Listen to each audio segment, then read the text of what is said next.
大家好，入秋後要多吃點南瓜。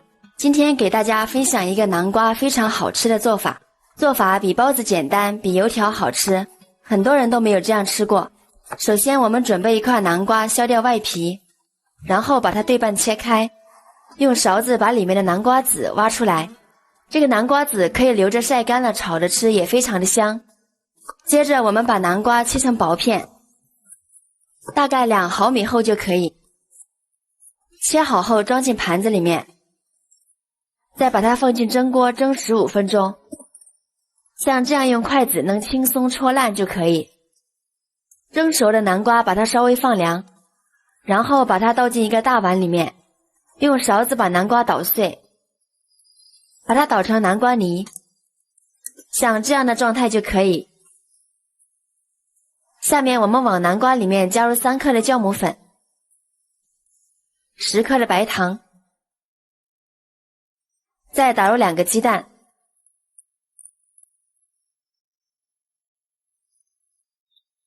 倒入250克的溫水，水溫不要超過40度，南瓜的溫度也不能超過40度，溫度太高的話，酵母就會失去作用。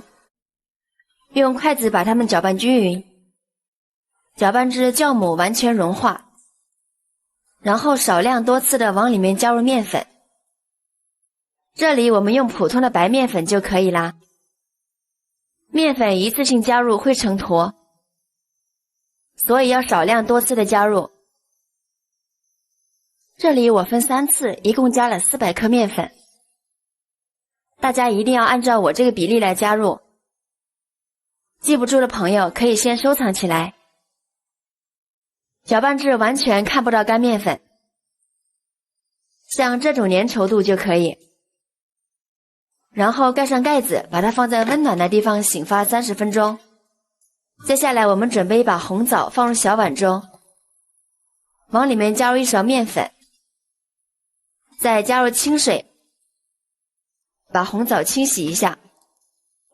因為紅棗的表面有很多的褶皱，麵粉可以快速吸附掉裡面的髒東西。洗一遍以後，我們把它撈出來，再用清水把它多洗幾遍。洗乾淨的紅棗把它放在案板上，然後用刀把每個紅棗切成2半，把紅棗的棗核剔出來就可以。切好以後把它放入碗中備用。這會兒我們的麵糊已經醒發好了，用筷子把它攪拌一下，促進它排氣，攪拌至沒有大的氣孔就可以。然後我們準備3個吃飯的小碗，往裡面刷上1層油，碗的底部和側面都要刷均勻。全部刷好以後，把麵糊慢慢倒進來。這裡要注意的是，不要倒得太滿，倒8分滿就可以。全部倒進去以後，用勺子把麵糊的表面整理平整。最後我們把切好的紅棗像這樣擺放在麵糊上面，全部擺好以後，把它放進蒸鍋。先不要開火，蓋上蓋子，再次醒發10分鐘。現在已經醒好了，我們開大火把它蒸25分鐘。這裡要注意的是，一定要冷水上鍋蒸，水加熱的時候也是麵糊再次醒發的一個過程。現在時間到了，我們可以關火啦。這會兒千萬不要馬上打開蓋子，否則麵糊就會塌陷回縮，讓它繼續燜5分鐘。好啦，時間到，我們打開看看，哇，好漂亮呀！一股淡淡的南瓜和紅棗的清香。我們把它取出來稍微放涼，在碗的4周輕輕按壓一下，然後用勺子在旁邊輕輕地鏟動一下，這樣就能輕鬆脫模啦。